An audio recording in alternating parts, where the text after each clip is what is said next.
Like, I can't play with like the regular walking. I have to do the little teleporting, and then like the kind of quick turns. Yeah, I can't do the normal walking, or I get motion sickness from it. Okay. Let's see. I did start playing a new card game that was actually pretty damn fun.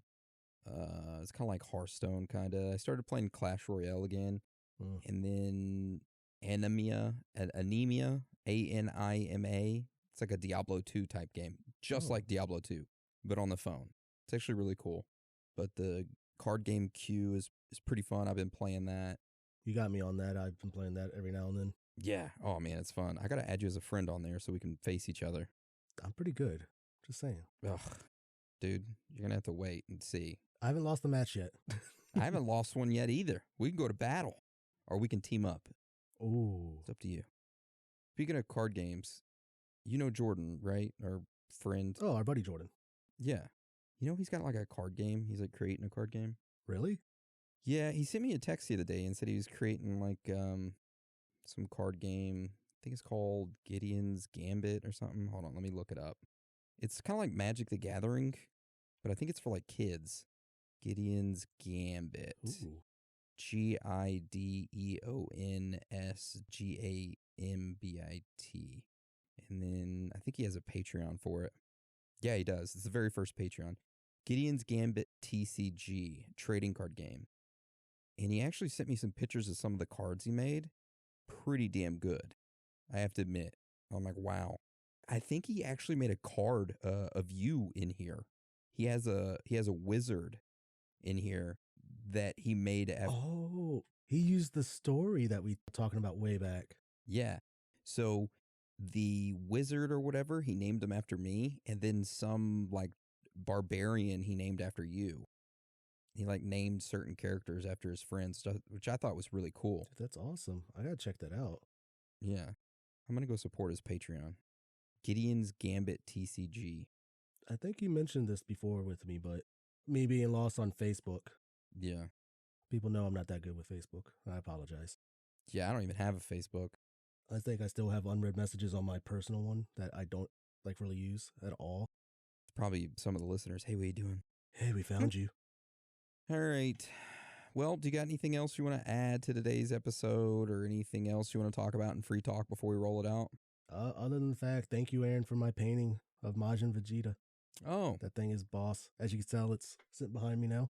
Yeah, you're welcome. Thank you for the little meditating alien. Dude, that's just the start of your collection. We're going to get you so many more. Nice. I'm going to have a whole alien army. That's right. Well, I want to thank you for joining us today. And again, thank you for your support. You are amazing, every single one of you. So with that being said, Dan, do you want to roll us out? Sure will. It's okay to be out of this world with your thoughts. Because you are not alone.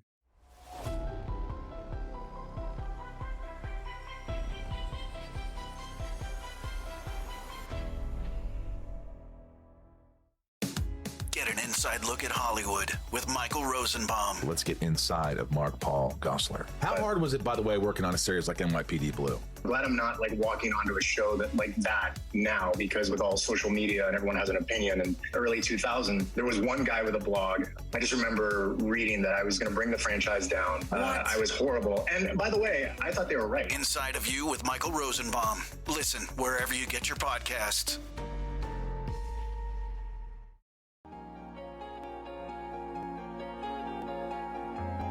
Hickory dickory dock, some lads there just wrote a song called Clocks. The lads are Coldplay. And the song is? Clocks. Beautiful. I'm Ricky Gervais, with me Steve Merchant, Carl Pilkington, pressing the little buttons there. XFM 104.9. What's that? What's that little Well, I think I do more than press the buttons. Right, see, this is it, right? Carl has had a little strop on since last night, okay? And He's had a little strop on? Yeah. You said strop on. I just wanted to clarify. And I don't know why. He says that I'm an annoying person. He says that I wound him up, right? Which I don't know. He says that you're winding up because you're sort of like negative about everything. Negative? Yeah. And but what I think it is because we pointed out that his lateness is unacceptable. Yeah. He said meet you at 6. He turned up at 20 past. He said, well, someone stopped me in the corridor. I don't care. I've got stuff to do. We had stuff to do. I think we're a bit busier than you, Carl. You've got one job. We've got loads of jobs. I keep telling you that. You've got one job in a little room, a 9 to 5 there, that you don't even get done in 9 to 5. That's why you're late and mucking around all the time. Because there's loads of work to do. Yeah, one Right. job. No, it's not. It's one job with a lot of other jobs in it. It's like those little Russian dolls you get, right? Well, it's So not, don't is have it? a go. Yeah, it is. Yeah. Everyone thinks, oh, he only sits in his studio messing about, making songs of phrase. That's what I do in my free time. Which we've got coming up later. Super slick. I still think 20 minutes late is an outrage, though. Yeah, Carl. 20 minutes late Yeah, is... but I didn't say bang on 6, I You said said around 6. 6. No, you didn't. You said 6, which means 6. Well, it doesn't. Wait, sorry, it doesn't. If I was a newsreader, I'd say, yeah, you've got to be on time. Do you know what I mean? If it was a 6 o'clock news, I wouldn't want to be late. But it's the fact that I said to you, I'm busy, I've got stuff to do. No, you didn't say that. You said 6 o'clock to sort out tomorrow's show. I didn't. I know what I said. So Yeah, it doesn't well, really matter, so- You don't, because I remember you sent me a text. You didn't even. It wasn't even a phone call. You didn't even have the politeness to call. Stephen has stitched him up by Was it being a text? little bit more Busy. precise than him. It was a text, and it said, "See you around 6 tomorrow?" Question mark. Around. You just said it. Well, Around yeah, but 6. that doesn't count. That doesn't mean anything. Well, yeah, no, he does. What? So all right, You Rick. told me he said 6. Well, he did. I'm paraphrasing. 6 o'clock, Rick. To me, even if it was around 6 o'clock, that would be 5 to 6 or 5 past 6. It would not be 20 minutes after the event, because that is late. Well, you can't even. You can't. You've got nothing. You see, you haven't even got an excuse. Yeah, but then I turned up, right, and I said, right, well, let's not argue about this. Let's come up with some good new features, because we've been in Cheapest Chimps. That's gone today. Good news. He never liked Cheapest Chimps, Carl, did he? Right, he never liked it. Do you know what? Do you know who's took it further? Go on. Donald McIntyre. What? He's doing a programme, Cheapest Chimps. No, he's not. doing It's a a channel. Well, we'll see. Again, I'll prove you right. Again. He's Prove you not. wrong. He's not doing a program Cheapest Chimps, is he? is. He's not. What do you mean? He's doing a tour of trail on Channel 5, and it was saying, you know, Is he's it done 5 this. or is it about 20 past 5? He's doing this, he's done that, you know, now see him on Channel 5 because he's moved to Channel 5. Right. He's saying, first big problem, chimps, you know, they're deer and that. And, No, they're not dear.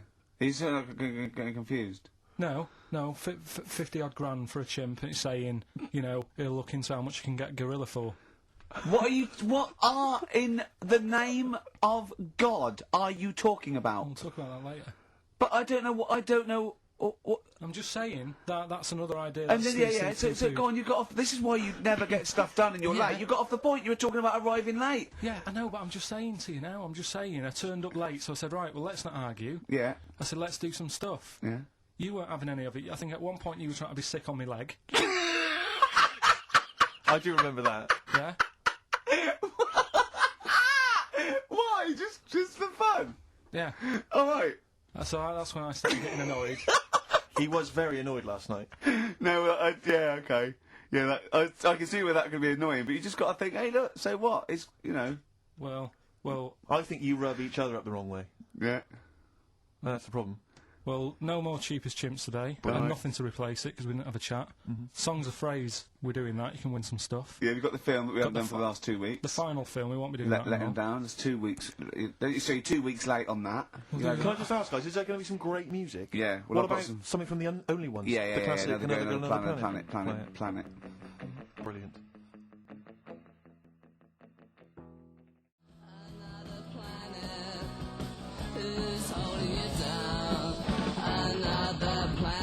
Another Girl, Another Planet by The Only Ones. The next phone 104.9. I'm Ricky Gervais with me, Stephen Merchant and Carl Pilkington. Carl, cheer up.